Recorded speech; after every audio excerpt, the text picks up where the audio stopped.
नमस्कार। राज्य शिक्षा शोध एवं प्रशिक्षण परिषद बिहार पटना में आप सबका स्वागत है। प्यारे बच्चों, आज की कक्षा में हम लोग आकृतियों के बारे में थोड़ी जानकारी लेंगे। वर्ग 5 के अंतर्गत गणित में अध्याय 9 के अंतर्गत पढ़ना है आपको विभिन्न प्रकार की आकृतियाँ एवं उसकी और भी समझ बनानी है, उसके और भी अंगों को जानना है। तो आइए हम समझते हैं आकृतियों को। ये आकृतियाँ हमारे आसपास में ही मौजूद हैं और प्रतिदिन के जीवन में हम इसका खूब उपयोग करते हैं। क्या आपने कभी सांप सीढ़ी, लूडो जैसे खेल खेले हैं? यदि आप खेले होंगे तो आप ऐसी आकृति से परिचित होंगे। क्या आपने ऐसा कभी कुछ देखा है? क्या कहते हैं इसे? पासा कहते हैं हम लोग। बिल्कुल, लूडो का पासा है ये।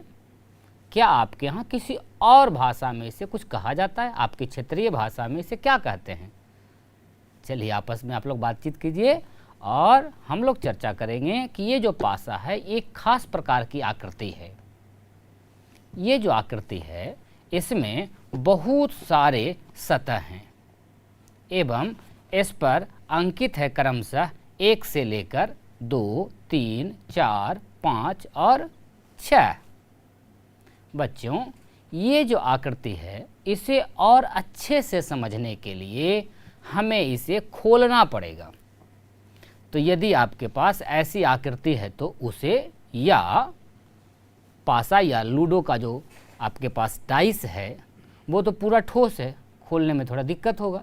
तो आप क्या करें, अपने वर्ग में जो चौक का डब्बा रहता है वो भी बिल्कुल इसी प्रकार के आकार का होता है, उसे आप खोल लें और खोल कर ज़रा देखें कि उसमें और क्या क्या चीज़ आपको मिलता है। सीधी रेखाएं, कोण कहाँ बन रहा है, इत्यादि इत्यादि। फिलहाल बच्चों, हम लोग बात कर रहे हैं इस पासे की, और इस पासे की आकृति की जो भी वस्तु आपको आसपास में दिख रहा है इसे हम लोग घन की आकृति कहते हैं। अंग्रेजी में इसे क्यूब कहा जाता है, CUBE। इस आकृति का नाम है घन की आकृति। तो इस पासे के अलावे और कौन कौन से सामान आप आसपास में देखते हैं जो ठीक इसी आकृति की है, अर्थात घन की आकृति की है? आप लोग कोई ऐसे 5 नाम आपस में एक दूसरे से शेयर करें। आशा है आप लोग ऐसे 5 वस्तुओं का नाम अपने आसपास से ही, बहुत सारी वस्तुएं मिल जाएगी, एक दूसरे से शेयर कीजिए। अब हम बात करेंगे इसके अंगों के, इसके विभिन्न प्रकार के हिस्सों की। आप जरा ध्यान दीजिए, ये जो आपको नज़र आ रहा है इसे हम लोग किनारा कहते हैं। ये किनारा है आपका, और ऐसे ऐसे बहुत सारे किनारे हैं। तो आपके पास जो भी उपलब्ध है, चौक का डब्बा है या पासा है, उसके इन किनारों को आप गिनने का प्रयास करें। यदि आप इन किनारों को गिनेंगे, जैसे हम गिन रहे हैं आपके साथ, 1, 2, 3, 4, 5, 6, 7, 8, 9, 10, 11 और 12। हमने गिनकर प्राप्त किया है 12 किनारे। लेकिन आप खुद से गिनिए, और यदि दिक्कत होता है तो इन किनारों को आप कलर करना शुरू कीजिए। कोई भी एक पेन लीजिए, मार्कर, ब्लैक, ब्लू, रेड जो भी है आपके पास उपलब्ध है, और जिस भी डाइस को आपने पकड़ा है, पासा को पकड़ा है या चौक का डब्बा पकड़ा है, उसके प्रत्येक एक किनारे को रंगते जाइए और गिनते जाइए। तब आपको ज़्यादा स्पष्ट होगा कि हाँ अभी ये काउंट नहीं हुआ है, ये बाकी है। नहीं तो एक ही किनारा को आप 2 बार गिन दीजिएगा और किसी किनारा को गिन भी नहीं पाइएगा। तो बच्चों, आप क्या करें, एक डब्बा लें, एक मार्कर लें और इसे कलर करें। 1, 2, 3, 4, 5, 6, 7, 8, 9 इस प्रकार कलर करते जाएं, रंगते जाएं और उसे गिनते जाएं, और फिर बाद में देख लें कि क्या सब कलर हुआ है या नहीं। आप पाएंगे कि इसमें किनारों की संख्या 12 हो रही है। यदि आप इसे खोलेंगे डब्बे को तो ये कैसे दिखेगा, देखिए आपके स्क्रीन पर नज़र आएगा। बच्चों, आपके स्क्रीन पर जो आकृति दिख रही है ये वस्तुतः एक डाइस को खोलने पर ऐसा ही दिखता है। आप अपने किसी चौक के डब्बे को खोलें और खोल कर देखें क्या इसी प्रकार का कोई जाल बन रहा है। और यदि आप इसमें किनारों को गिनेंगे तो काफ़ी आसानी से इस प्रकार गिन सकते हैं। इसमें जो काला रंग का बाउंड्री बनाया गया है आपको, यही तो किनारे हैं। बस प्रयास कीजिए कि एक ही किनारा को हम 2 बार नहीं गिने। आप इस प्रकार से भी आसानी से गिन सकते हैं किनारों को। आप पाएंगे कि किनारों की संख्या 12 है। आइए अब हम बात करते हैं इसके सतह की। सतह का क्या मतलब है? सतह, पृष्ठ, पेज, सरफेस सब एक ही चीज़ को बोलते हैं। जहाँ कहीं भी पूरा एक सतह बन रहा हो, इसे ही हम लोग सतह कहते हैं। ये जो लाइनिंग था इसे हम लोग किनारा कह रहे थे। रेखाखंड है ये, और ऐसे ऐसे रेखाखंड जो इसको बनाने में उपयोग हुए हैं आपने देखा 12 हैं। लेकिन यदि हम बात करें एक प्लेन की, एक सतह की, सरफेस की, तो ऐसे सतहों की संख्या आप काफ़ी आसानी से गिन सकते हैं। 1 और एक इसके ठीक नीचे है 2 सतह तो यहाँ हो गया बच्चों। अब कितने सतह बच गए आप देख लें, 1 2 3 और 1 4। आपने देखा कि सतहों की संख्या ऊपर, नीचे और ये चारों ओर, अर्थात कुल मिलाकर इसमें सतहों की संख्या 6 हो गई। आप यहाँ से भी या जब आप डब्बे को खोले थे तो वहाँ से भी आप गिन सकते थे। बच्चों, आपके स्क्रीन पर एक घन को, एक क्यूब को खोल कर दिखाया जा रहा है। आप देखें इसे अलग अलग रंग से रंगा भी गया है ताकि आपको गिनने में आसानी हो। एक जो पूरा वर्गाकार आकृति आपको दिख रहा है उसे ही हम सतह, फलक या सरफेस, पृष्ठ विभिन्न नामों से जानते हैं। आप देख पा रहे हैं यदि सभी रंगों को अलग अलग आप गिने, पीला है, ब्लू है, तो उन सभी रंगों को यदि गिने 1 2 3 4 5 6 तो आपको दिख जाएंगे कि इसमें सतहों की संख्या 6 है। इस प्रकार प्यारे बच्चों हमने जान लिया कि यदि कोई घन है जिसे अंग्रेजी में क्या कह रहे हैं, क्यूब कह रहे हैं, तो इसमें किनारों की संख्या 12 है एवं सतहों की संख्या 6 होती है। अब यदि हम बात करें इसके शीर्ष की, वर्टेक्स की, शीर्ष का मतलब क्या होता है अपनी भाषा में यदि हम बात करें तो कोना, जहाँ ये कोना बन रहा है, कॉर्नर। यदि आप देखें तो 1 2 3 4 और ठीक 4 ऐसे ही कोना आपको नीचे भी दिखेंगे, 5 6 7 और 8। आपने देखा कि इस घन में यदि ऐसे ऐसे कोणों को हम गिने तो 4 कोना इधर और 4 कोना आपको इधर दिख रहा है। या अर्थात कुल मिलाकर इसमें कोण की संख्या या शीर्षों की संख्या आप उसे कहिए। यहाँ कोई सीधा सीधा कोण तो बन नहीं रहा है, उसकी बात हम लोग बाद में करेंगे। उसे हम लोग शीर्ष कह रहे हैं, इसका जो वर्टेक्स है। तो शीर्षों की संख्या घन में 8 होती है। आप खुद से इसे काउंट करेंगे, गिन कर देखेंगे, क्योंकि घनाकार वस्तु हमारे आसपास में आपको आसानी से मिल जाएंगे। अभी तक बच्चों हमने जाना है कि घन में अर्थात क्यूब में किनारों की संख्या 12, सतह की संख्या 6 एवं शीर्षों की संख्या 8 होती है। क्या ऐसे ही आकृति आपने और देखी है? आप अपने आसपास में क्या माचिस की डिब्बी आपने देखी है? आपने डस्टर देखा है, किताब देखा है? उन आकृतियों को भी ध्यानपूर्वक अवलोकन करके दोनों के बीच क्या अंतर है ये समझने का प्रयास करें। आइए हम आपको और 2 अलग आकृतियां दिखाते हैं। प्यारे बच्चों, हमारे सामने अभी ये 2 आकृतियां हैं। ये जो आकृति है आपको, यह बिल्कुल पासा की तरह है। लूडो का जो पासा था, इस पर यदि हम लिख दें 1 2 3 4 5 तो 6 तक ये हो जाएगा और ये पासा का काम करेगा। ये जो आकृति है जिसका नाम हमने दिया था आपको घन, क्या ये आकृति भी इसी के जैसी है? आप इस पर जरा चर्चा करेंगे हम लोग अभी। आप ध्यानपूर्वक देखेंगे, देखने में तो लग रहा है किसी प्रकार का है। अंतर कहाँ है? इसका ये जो सतह है, ये जो फलक है बच्चों, ये वर्ग के आकार का है। अर्थात इसकी भुजाओं की लंबाई माप आपस में बराबर है। लेकिन यदि हम इसकी बात करें तो इसमें जो सतह है आपका, फलक है, पृष्ठ है, ये सतह वर्गाकार न होकर आयताकार है। लंबाई अधिक है, चौड़ाई थोड़ी कम है। इसे हम लोग आयताकार कहते हैं, आप पूर्व से जानते हैं। तो इन दोनों में बस इतना ही फर्क है कि जहाँ इसका सतह वर्गाकार है, इसका सतह आयताकार है। तो यदि सतह आयताकार हो जाए तो अब वह घन नहीं रहता है, अब उसका नाम हम लोग घनाभ देते हैं। आशा है आप घन और घनाभ को बिल्कुल डिफ्रेंशिएट कर पाइएगा, उनमें अंतर कर पाइएगा। घन हम लोग ऐसी त्रिविमीय आकृति को कह रहे हैं जिसका जो फलक है, सतह है, वह वर्गाकार है, जबकि घनाभ में सतह आयताकार होता है। क्या और भी दोनों में कोई अंतर है? तो आप क्या करें कि आप ऐसी आकृति का भी किनारा, सतह एवं शीर्ष गिनने का कार्य करें। आपको ऐसी आकृतियां सब जगह मिल जाएगी, बिल्कुल।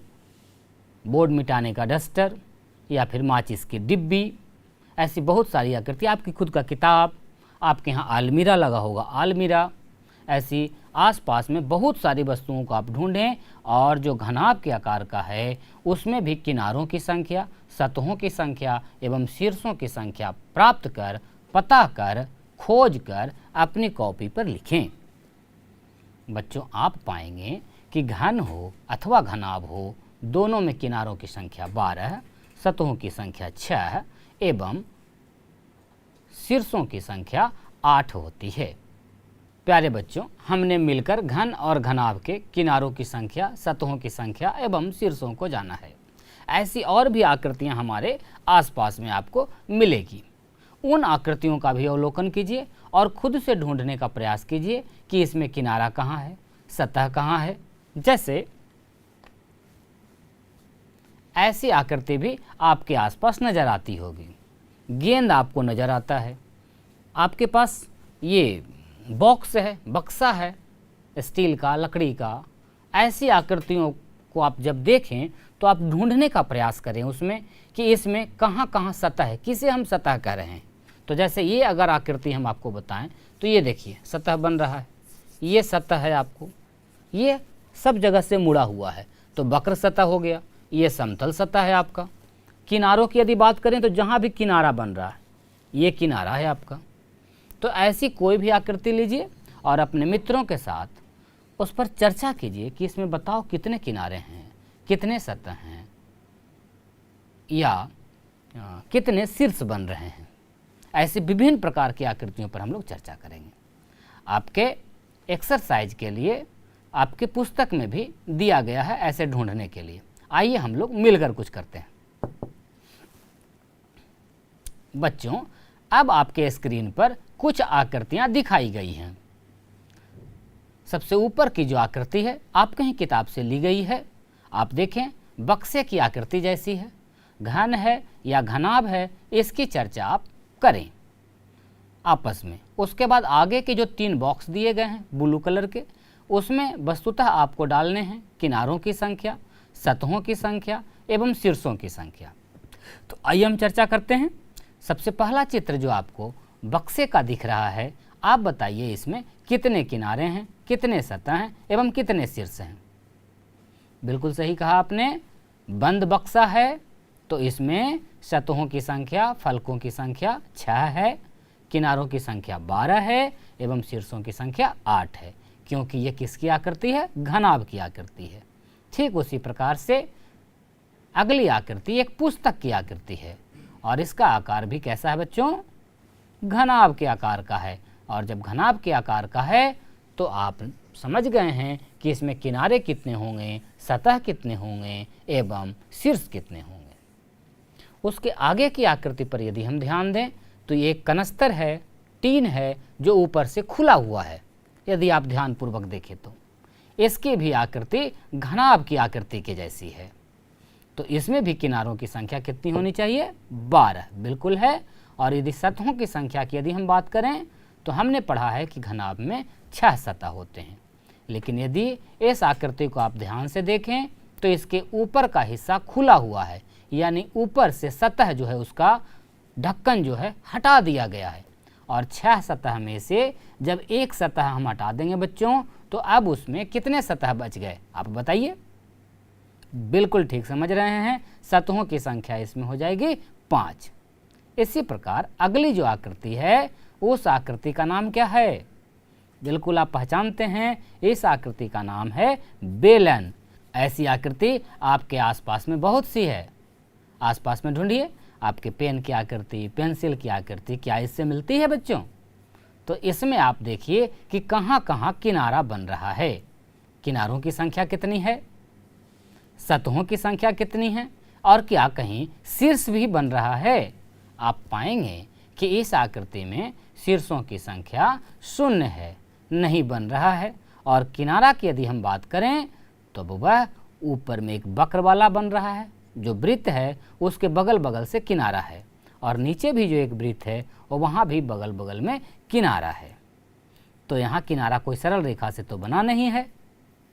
साथ ही साथ यदि हम बात करें सतह की, फलक की, तो एक समतल सतह ऊपर और एक समतल सतह नीचे, यानी 2 ठीक ठाक सतह है समतल का, और जो बगल का सतह है वो वह कैसा सतह है? वक्र सतह है, तो उसे हम लोग वक्र सतह कह सकते हैं। तो ऐसे ही विभिन्न प्रकार की आकृतियाँ जो आपके आसपास में मिलती हैं उस पर आप चर्चा करें, और उनमें किनारों की संख्या, शीर्षों की संख्या और सतहों की संख्या खुद से ढूंढिए और ढूंढकर अपनी कॉपी पर लिखें, सारणीबद्ध करें। प्यारे बच्चों, हम बात कर रहे हैं अपने आसपास की आकृतियों की, और ये जो हम 3 डायमेंशनल त्रिविमीय आकृति जो देख रहे हैं, त्रिविमीय आकृति का मतलब जिसे हूबहू हम कागज पर नहीं बना सकते हैं, जिसमें सिर्फ लंबाई चौड़ाई नहीं हो, कुछ मोटाई भी हो, ऊंचाई हो, तो उस स्थिति में वैसी आकृति को हम त्रिविमीय आकृति कह रहे हैं। आप प्रयास कीजिए कि उस त्रिविमीय आकृति को हम खोलकर उसके जाल को द्विबीम के रूप में समझ सकें, 2 डायमेंशन के रूप में समझ सकें। जैसे शुरू में ही हम आपको कहे थे, पासा को खोलकर दिखाए थे कि वो कैसा दिखेगा। आइए एक बार फिर हम उस पर चर्चा करते हैं। अभी आपके स्क्रीन पर जो दिखाया गया है, एक बार पुनः से हम पासे को खोलकर आपके सामने द्विबीम के रूप में, जाल के रूप में रखे हैं। आप अपने आसपास जो भी सामान है, जैसे कोई घनाभाकार या घनाकार बक्स मिल जाए, या नहीं कुछ तो कम से कम माचिस के डिब्बी तो मिलेंगे ही, उसे आप खुद से खोलिए और विभिन्न प्रकार से खोलकर देखिए कि इसका कैसा कैसा जाल बन सकता है।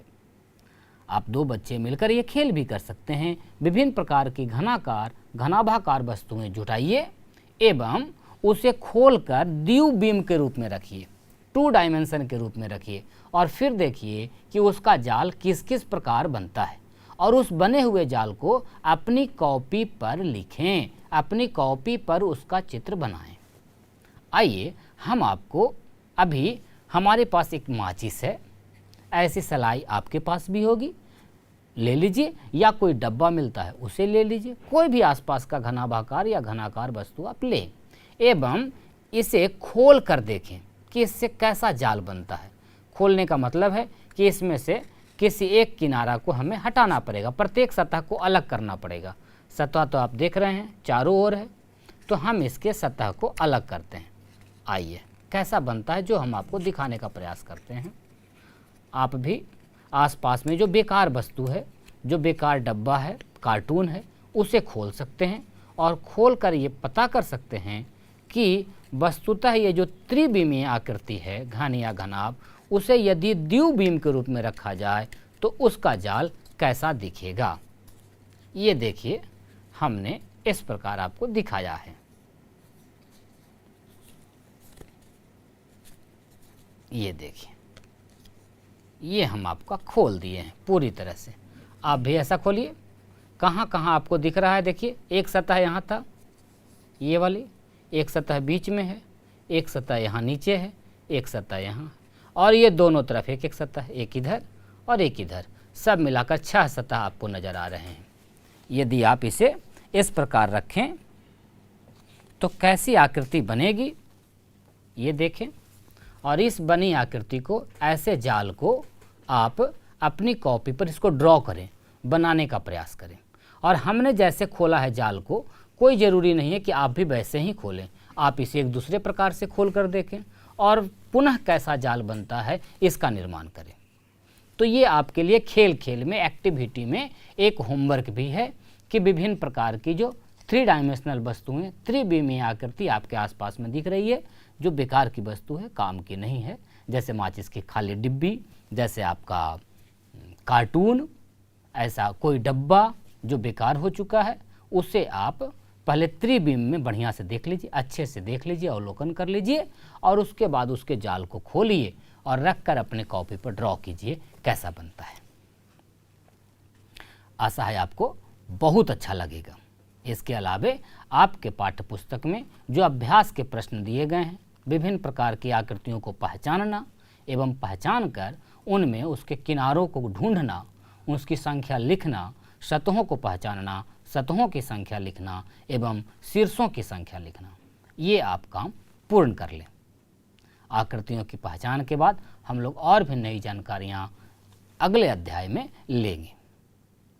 आज की कक्षा में इतना ही। इतना से आपका आकृतियों की समझ का जो अध्याय है वो बन भी जाएगा और आप आसपास की आकृतियों को देखकर समझ भी पाएंगे कि ये किस प्रकार बना है, इसका जाल कैसा होगा। आशा है बच्चों आपको अच्छा लगा होगा। हम लोग मिलेंगे नए क्लास में और भी नई जानकारियों के साथ। तब तक बहुत खुश रहिए, खूब अभ्यास करते रहिए। बहुत बहुत धन्यवाद आप सबका। नमस्कार।